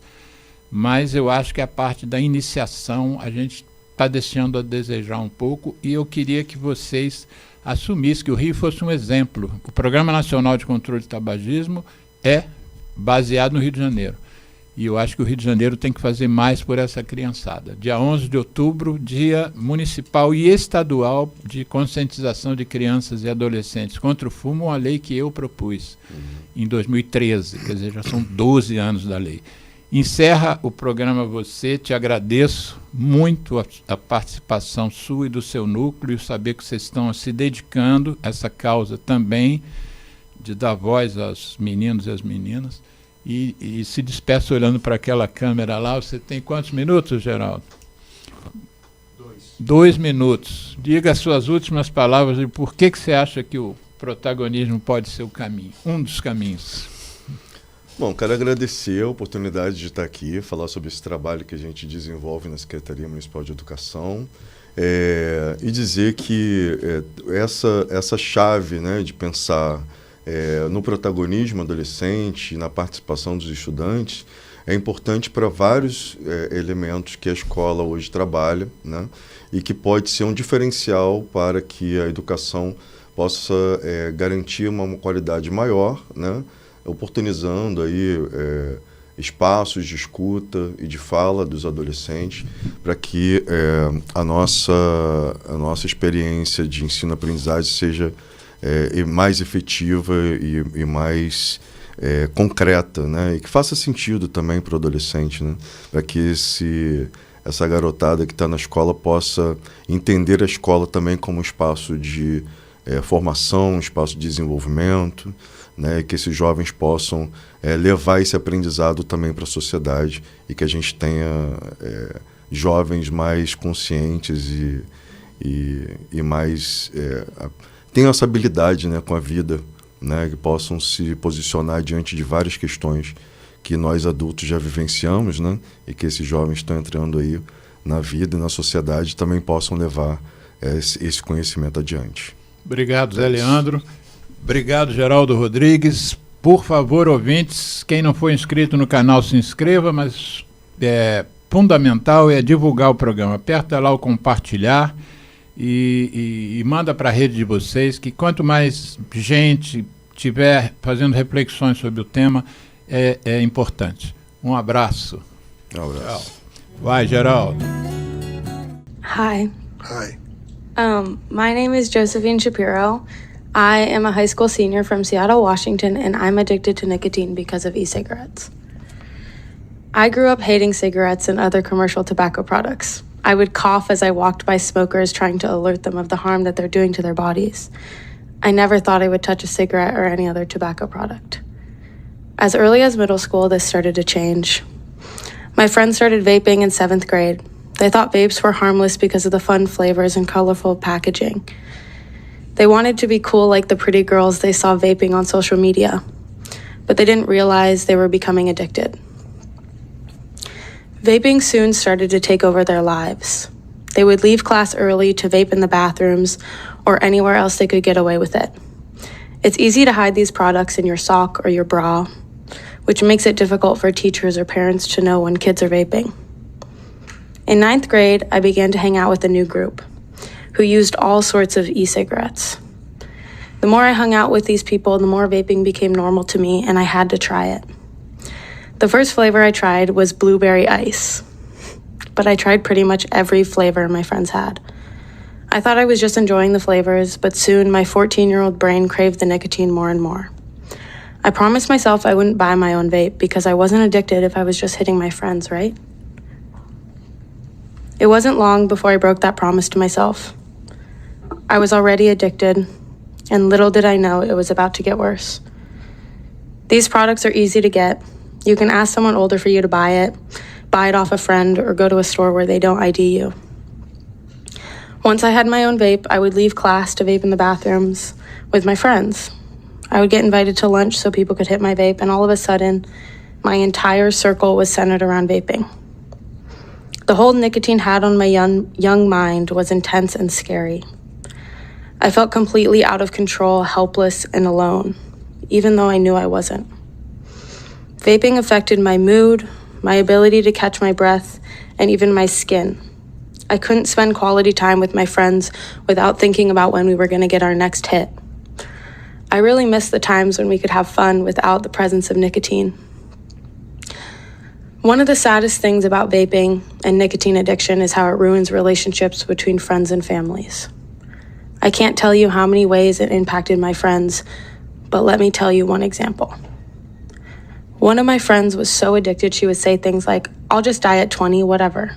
I watched her isolate herself from the rest of her life, but as long as she had her vape, she said she was okay. Vaping for her was not just an addiction, it was her lifeline. We would skip class and activities to sit in her car and vape. Then the vapes turned into cigarettes. And then the cigarettes turned into other drugs. My story is still ongoing today. Our story is still ongoing today. As I look forward to all the wonderful things I have ahead of me, I'm still struggling to get over my nicotine addiction, and I blame it all on the Blueberry Ice vape. I've tried to quit vaping over and over again, but it's really, really hard. Everything in my life is a trigger. Hanging out with friends, driving my car, going to the bathroom, going into the convenience store. All of it makes me want to vape. Honestly, I haven't been able to stay clean for more than 2 months since I decided to quit. I feel terrible about it. My addiction consumes a lot of my life. It has impacts on my physical and mental health. It makes me feel like I am less than. But the reality is that my ambition and goals have been suppressed by an industry that profits from me and my peers. That's why I'm sharing my story today. I'm doing everything I can to prevent young people from ever starting to vape or use any tobacco product. My story is mine, but I also tell it to protect the new generations. I have 2 younger siblings, and imagining them with a Blueberry Ice vape breaks my heart. There are over 2 million kids who vape in the United States, and millions more will go through the same thing if we do nothing. From my perspective, we have to get rid of every single flavored e-cigarette. Until then, kids will continue to use these products, and they will continue to get addicted, just like me. Thank you. Ms. Shapiro, thanks. It couldn't have been easy for you to decide to do this, but it's important that you did. To hear firsthand the story of what you've been facing makes a real difference. I mean, to all of us. Dr. King is still in the room. People representing the industry are still in the room. They need to listen very carefully to what you had to say. Stick with it. You can beat this. I know you can. You have enough determination to be here today, and we're cheering you on.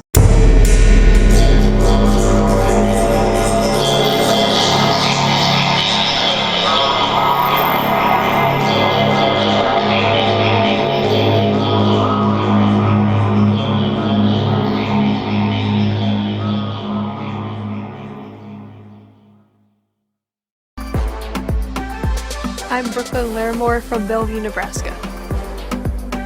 My role on Metro Omaha Tobacco Action Coalition is I serve on the executive committee, and I'm actually the youngest member on the board with MOTAC. I've done a lot of community partnerships. This year our main focus was tobacco-free parks in Omaha because that's really the issue that was facing our fellow community members. We want to raise Nebraska's cigarette tax by $1.50. Policy change is key in making a difference with tobacco prevention because policy impacts how people behave.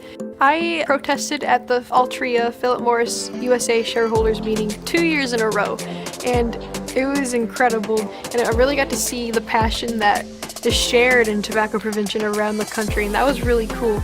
I got involved in tobacco prevention because the majority of my family used to smoke, and I personally saw the negative impacts that it had on people's health, so I realized that I could do something about that. I could get involved and really make my voice heard about something.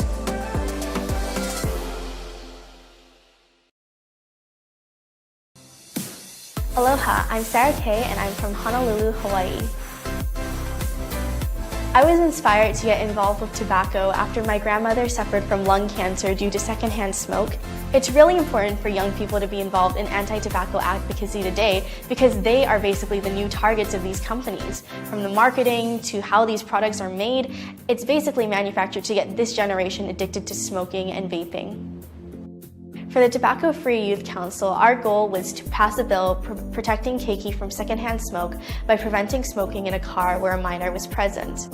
The word keiki means children in Hawaiian, but like many Hawaiian words, there's a much deeper meaning around it. It embodies the responsibility and love we have for our children and desire to protect them.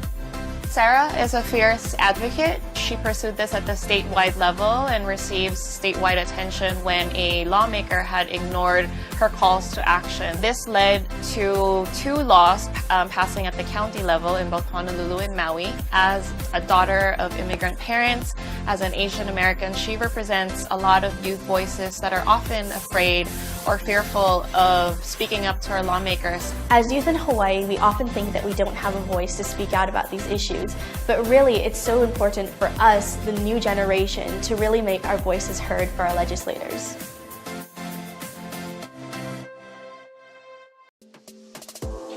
My name is Michelle Lee and I live in Baldwin, Missouri. Both of my parents were born in Hunan, China, which is a really small farming province down in southern China. They don't have a lot of education about tobacco prevention. Smoking is really embedded into their culture.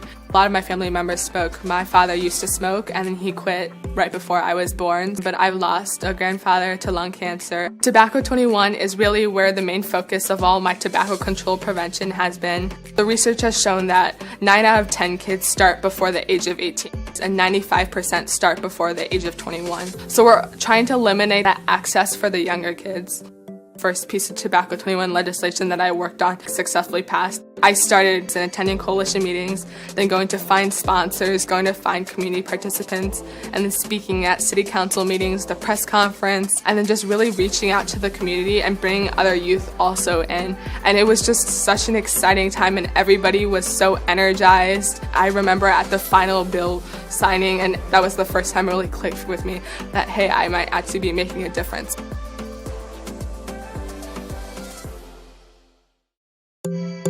I'm Gabrielle Kennedy, and I'm from Puckett, Mississippi. I got involved in tobacco prevention when my health sciences teacher told me about an opportunity with the state tobacco prevention program. Both of my parents have used tobacco products since well before I was born. I just didn't realize how bad it was for them and how bad it was for me to be around it. And I realized that these products are basically killing my parents. And so that's kind of when I really became inspired to get them to quit smoking. I went to the state capitol this year to talk about raising the tobacco tax in Mississippi by $1.50. This is so important to Mississippi because it would definitely save lives. Our tobacco tax right now is 68 cents. That's really, really low. I think it's really important to get young people involved in the fight against tobacco because they will be the next doctors and lawyers and policymakers, and it's really important to keep this fight going, and I think getting other youth involved has really been one of the things that I'm most proud of.